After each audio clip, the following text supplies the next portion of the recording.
I'll just put you there and I'll bring you in. Hello, we're live to LinkedIn Snappy Chats. I can't believe it. I actually invited my guest for next week and I just realized it's today. So thankfully she's so spontaneous. She's like, we're coming on right now. So here we are.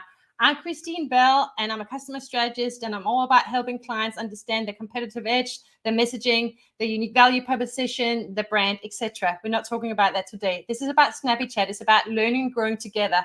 And the reason why I started these sessions is because can get quite lonely in business, and it's really important that we can learn and grow from each other because we have more in common than we have in apart. So we can all learn and grow together. So with this in mind, let's breathe. Let's get into it. I'm going to welcome my first and my beautiful guest, Laetitia. She's from France, but she actually lives in Sydney, and I know her personally, and she's just the most amazing, wonderful person who's just going to tell me to breathe and relax right now. So let's bring her on board and let's chat. Laetitia, thank you so much for being so spontaneous and being okay with me making a mistake about the invite.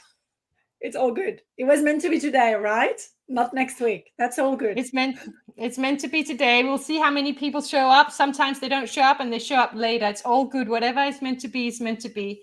So thank you for being here and let's breathe. I just realized that mistake just beforehand, and isn't that the truth about business? Sometimes we think we have it all organized because we are, one-man band, or we have a few employees maybe, and we got so much going on, and we think it's all good, and suddenly last minute we go, what's going on here? Something is up. Something has happened.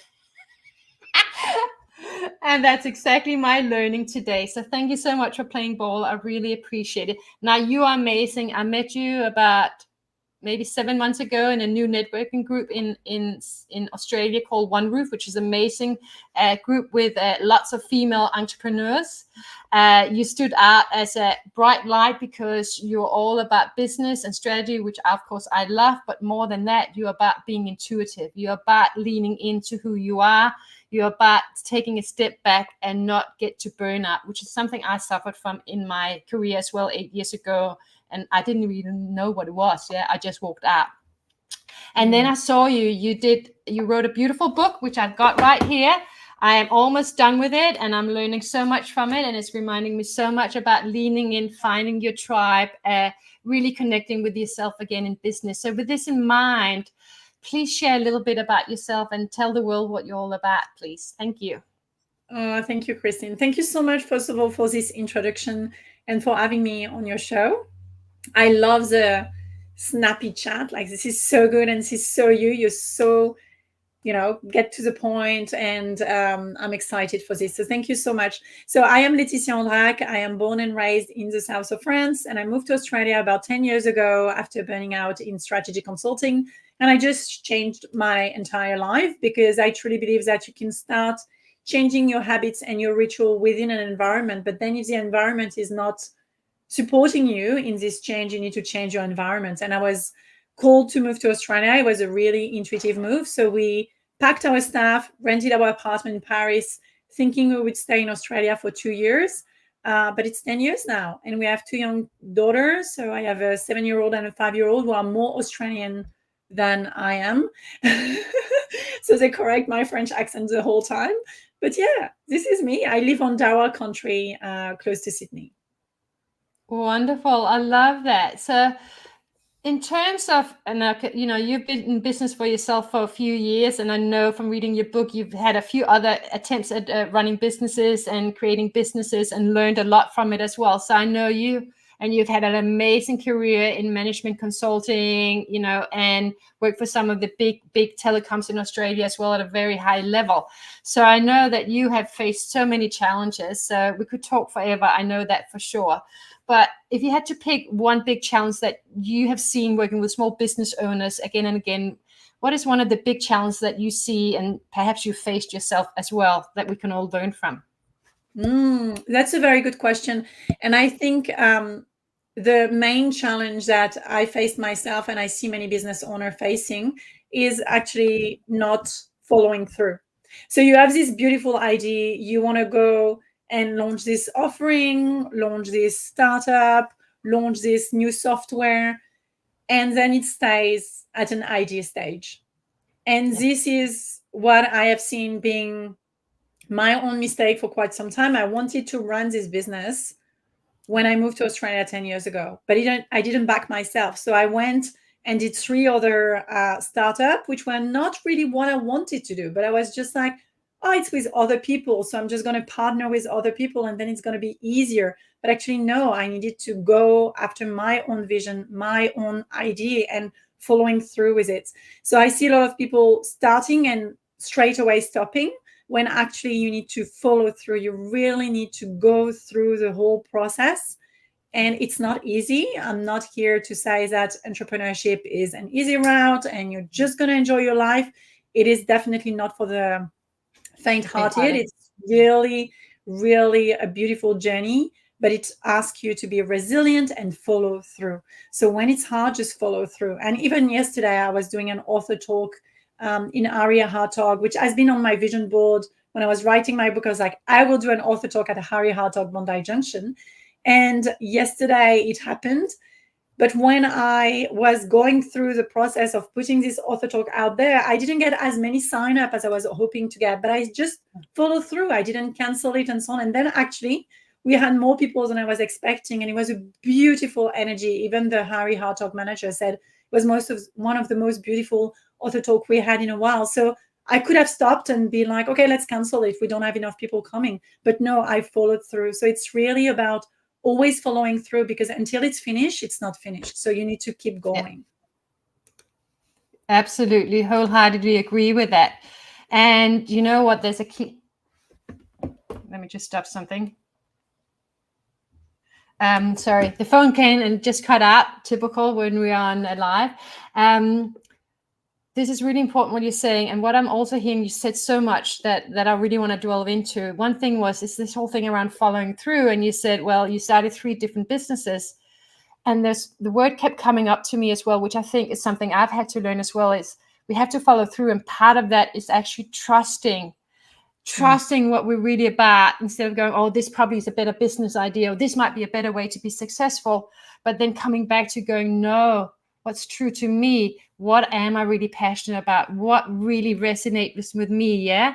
And that's where you obviously, came through that learning, and then you decided, you know what, I'm about me. This is about a business I create for me, that is about who I am, that I can give to the world. Yeah. And suddenly it just came, didn't it? Yes, definitely. And this is where, of course, trusting your own intuition and going after your own dream and your own vision and all of that is the first step of the light framework, which is in my book, which is leaning in. And leaning in is not easy, because you're putting all your eggs in the same basket.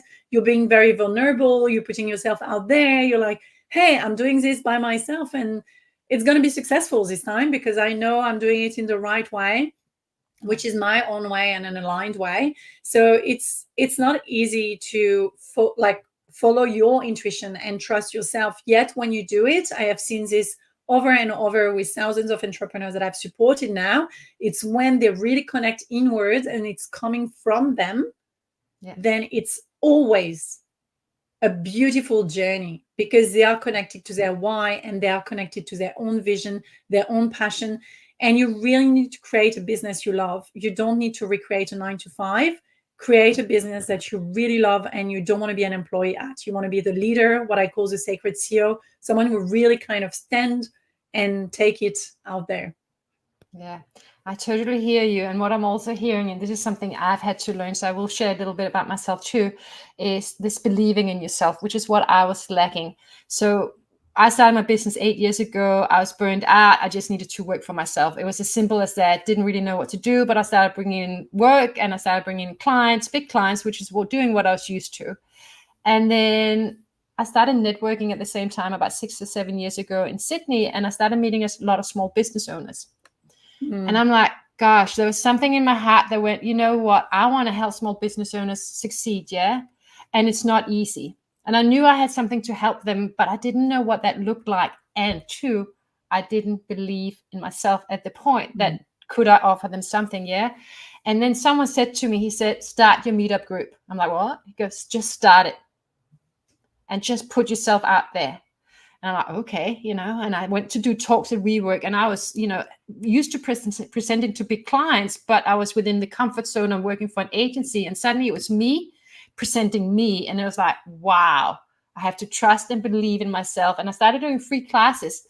And one thing you just said to me, and I just heard this, if you love it and you have a passion. I was doing things for free. I didn't have an offer, but my God, I walked away from free classes in Sydney at Joe and the Juice bar. They had a little boardroom I could use, and I had 10 people show up, and I felt good. I felt on top of the world, and I'm like, that is the feeling I want, that feeling. Yes. And that's what I've gone for. And it's taken me a while. The lockdowns actually helped me change gears in terms of big business to focus on what can that offer look like. But even now, I still every day with Snappy Chat, I have to go, let's just do it. If no one shows up, who cares? I'm going to put it out there and trust the right people will show up and see it. Yeah. And that's what you did last night too. Definitely. And it all goes down to following through, consistency, resilience, all of that. Because a lot of people, they say they will do something, but then when, they only have 10 people, they're like, okay, I'm going to stop. But actually, it's this snappy chat that you're going to do every week, and you're going to be known for. It's how I started my podcast. Initially, it was like only 50 downloads, and then, 10,000 download, and then 50,000 download. It's just, you follow through, and people are like, okay, every Tuesday we're going to have a new episode of Laetitia, and she's been doing that for 2 years now. It's just this consistency really build trust. So being consistent is key in business. Honestly, it's not necessarily the best ones that will stand out. It's those who are consistent and consistently showing up in their truth. So in moments where you're like, oh my gosh, I am exhausted today, or in moments where I'm like, oh my gosh, I'm so passionate and inspired today. Yeah, I love that. And this whole consistency is, there's part of it as well. When I started doing videos and Snappy Chat, I didn't know what I was doing. You might have been the same when you did your first podcast, but you know what? You got to have the courage. It's kind of taking the leap, the bungee jump. Yeah. And just accept that you're going to make some mistakes. You're going to have to practice. You're going to have to get comfortable on camera, perhaps. You're going to have to do a lot of things that are new and first. Yeah. And the only way to actually get really good at it is what you say, get consistent, keep showing up, keep doing it consistently, and you will get better and better, and the people will follow. Exactly. And do it your own way. It's like, I don't put makeup, I don't comb my hair, I am like today. And because I don't want this to be preventing me from showing up. So I'm showing up completely naturally, which is part of my brand. And then, if you don't like it, I don't care. I don't have fake nail, and I don't have, fake eyelashes and so on. And I know other people love this and they show up in this way. I show up in a different way. So finding your personal brand and showing up in alignment with your own personal brand will then help you. This is who I am. I'm very authentic. I never loved wearing makeup. I had to put a mask on when I was a strategy consultant with my high heels, Louboutin shoes, and Chanel bag and makeup. And now I'm like, I work for myself. I don't have to do that anymore. Even when I was working as a general manager in Telstra, I think I already shifted that. I was like, no makeup, no Louboutin shoes. Anyway, in Australia, I find like it's easier to be underdressed than Paris. Yeah. Not so easy in Paris and Europe, but Australia, there's a little bit more laid back. Yeah. It's okay to go in the office with a Lululemon pants, I guess now. So I really invite anyone to make it easy for them to show up. If you're someone that actually having your hair done is helping you showing up, then do that and show up. But don't find any excuse around, oh, and I need to also have this specific lipstick. Or I ran out of this lipstick. I need to go and buy. No, this is procrastination. This is your brain talking you out of it. So stay focused on delivering the outcome that you wanted to deliver. And I love that. And you know what? The beauty of being able to show up naturally, is today I had gotten the date wrong. I invited you for next week. Suddenly I'm like, where is she? I'm like, oh my God, are you coming? I'm like, oh my God, I'm the one who made the mistake. What's happening here? And here you are showing up, and boom. That is what it means to be authentic. It's what it means to be able to, when we trust ourselves and we are comfortable with who we are and we know what we're delivering, we can show up at any time. Yeah. And just have fun with it and go, it happened. It's happened, and we're here anyway, and it's going to be great, and it's going to be amazing, and it is. Yeah. It is. It is. That's It's wonderful. something that I really learned through my travel, and especially living in India about 20 years ago. It's really, there is no other moment to live the present moment. And always being present and focusing on what's truly essential. And I think that's why also I call my business Essential Shift, because I'm an essentialist at heart, like focusing really on what's truly essential and core. And I think we get too much distracted with the next shiny object or the thing we need to have, like the next camera. Do I have the right microphone? I see that so many times with my clients, talking themselves out of a creative process of birthing something because they don't have the right camera or the right microphone or the right software. Those are just excuses. You can show up with your phone and start with not perfect video, and imperfection is always better than inaction. So absolutely. And this is how I started putting videos on LinkedIn. I was so nervous. Yeah. I'm like, I'm going to do it. And it was quite clear. The first one I did a year and a half, 2 years ago. And I'm like, okay, I have a script. You can tell I'm reading it out, and I'm editing and all this, but I showed up. Yeah. And the only thing I said in the post was, hello. Guess what? I had 23,000 looking.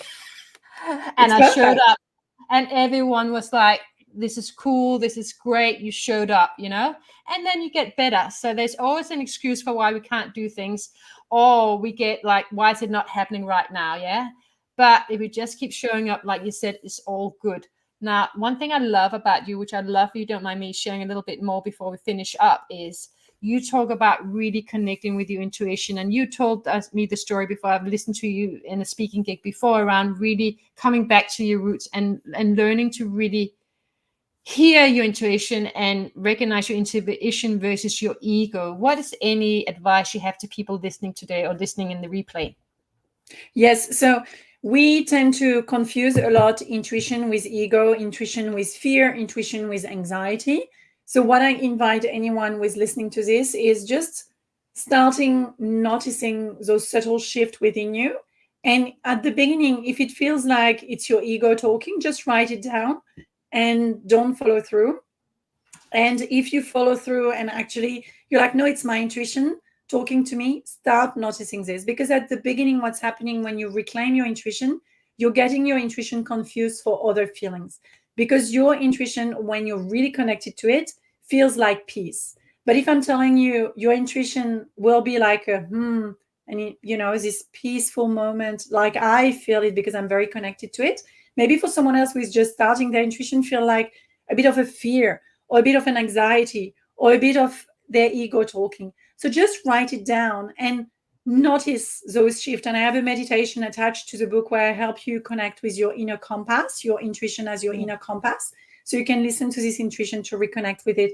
But I'd say be mindful at the beginning.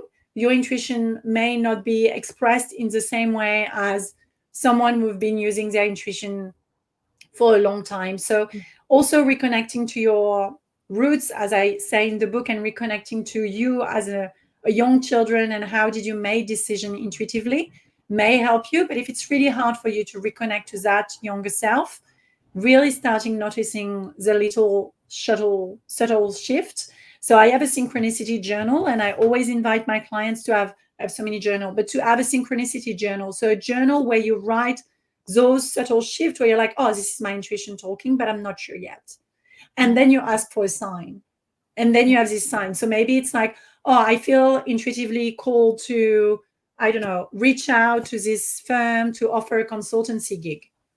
And then the day after or the same day, someone mentions this company. And you're like, ooh, okay, I'll follow through.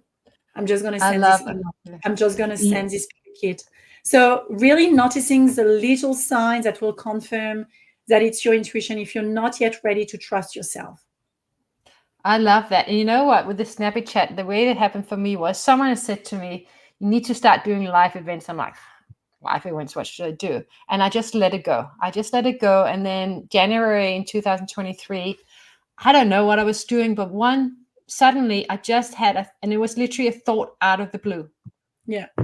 Snappy Chats. I'm like, what? Learn and grow Snappy. It literally came to me like out of the blue. And I'm like, it felt really good. And I felt that you said that piece, it just felt good. And it was so out of the blue. I hadn't sat down and brainstormed or done anything. It just came, yeah. And That's so how I it just comes. sat. So it It just comes comes out of from a blue. place of opening yourself to your connection, to your creativity, to your intuition. It's these moments where, the book came to me in a silent meditation. It was like, you need to write a book, you need to do that. Okay, good, I'll follow through. But it never makes sense.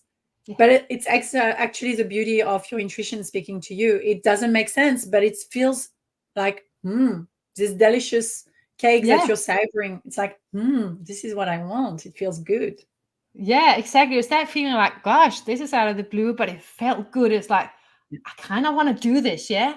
I have no idea how to do it, what to do, but I feel like this is something I could do. Yeah. And I thought, okay, let's just start. Find someone that I trust and know. Let them be my first guest. And let's just walk through this and practice through this until I get comfortable advertising it. Yeah. I'll just show up. So it's beautiful. And what's beautiful about taking those intuitive, imperfect action is actually moving yourself towards the next thing that you don't know yet. You don't know what will come out of this. Yeah. And this is the beauty of it, is we don't need to know everything. We just need to follow the step and enjoy every step. And then it compounds. And one day you're like, oh my goodness, this is where I am. Like the Snappy Chats is actually a TV show now. Exactly right, and actually it ended up on a radio show in America in December 2023. How would I have known that? Yeah. Wow, that's awesome. So it just out of the blue, through context and whatever, it just happened. And I love that idea that you're just saying is, we just do it, like just show up, because what it's taught me was it helped me move the needle in terms of believing more in myself. By taking that courageous step, I start going, okay, you know what? I was a bit wobbly, but I could do it. So I start believing more in myself. And I think that is key to building a business, especially if you come from some people have a lot of self-worth, but if you have doubted yourself, this is the way to go. Take those small steps and just keep showing up. Yeah. Yes, exactly. And it's a spiritual journey. We never know where spirit wants to take us. Yeah. And I didn't know that a personal development journey turned into a spiritual journey. And it's that thing you're just saying is this, the universe might have something bigger in mind for you, but you need to take this step for it to allow it to come through, rather than you over-engineering every step thinking you know what the steps are. We don't usually know the steps to where we really want to go, do we? Exactly. And this is where, having a clear vision is powerful, but then being open to different pathway to achieve that vision, which is something I explained in my book around the illumination map. It's like, it doesn't have to be the highway and one way. You can go, along the coast and having this slow path, and then, you join the highway. Just being open to whatever is, presenting itself to you, and trusting the process. And I know a lot of us, we like to control everything. I am a recovering control freak and, workaholic and all of that, and perfectionist as well. So I recovered from all of this. And now it's really, I do things imperfectly, but with so much joy, love, and dedication that no one knows that no one notices it's imperfect. Actually, I'm the only one being like, oh my gosh, it's not perfect, but it doesn't matter. Because it's exactly how it's meant to be. Yeah. When we stop thinking we need to control it, it's doing exactly what we're meant to be, even if we don't see it at that time. It allows us to connect more deeply with someone. Maybe you wouldn't have connected with them if you were perfect. Yeah. So your imperfection, when we think, oh, I made a mistake, is actually helping other people and connecting us more deeply to us and with them. And it's funny, just before, we'll finish up now, but just before we came on, I was looking through your book, and one of the things I had highlighted was exactly that thing about the vision, and how you look at the bigger vision and then work backwards. And I thought, I've got to talk about that. And I actually forgot because of everything that happened. And I got a little bit, oh my God, what have I just done? And here you are. And this is exactly what you're mentioning. Yeah. Trusting the process. Exactly. So thank you so much for your time. Before we go, is there anything you would like how people can reach out to you, and anything you want to share about your book or other events or what you do that people can find out more about you? And we can also put it in the comments afterwards as well. Oh, thank you so much. So anyone who is watching this and want to connect with me on LinkedIn, I'm Laetitia Andrac on LinkedIn, so you can connect with me. I am also having a podcast, which is called the Essential Shift Podcast. If you want to listen a bit more to my French accent talking about business, strategy, and spirituality together. I have beautiful guests coming on the show. And if you want to get my book, you can Google www.lightitbook.com and get your book, and then get all the bonuses for free on my website. And yeah, I would love for any of you to trust more your intuition, because I don't know another way to thrive in business. I love that. And thank you so much for coming on. And last minute, because I got it wrong, I really appreciate it. And you've got such beautiful way about you and advice. So I really appreciate that. And we'll make sure to put everything in the links as well for your book. So thank you for your time. Thank you so much for having me, Christine. I appreciate it. And I love knowing you. So we'll talk soon again.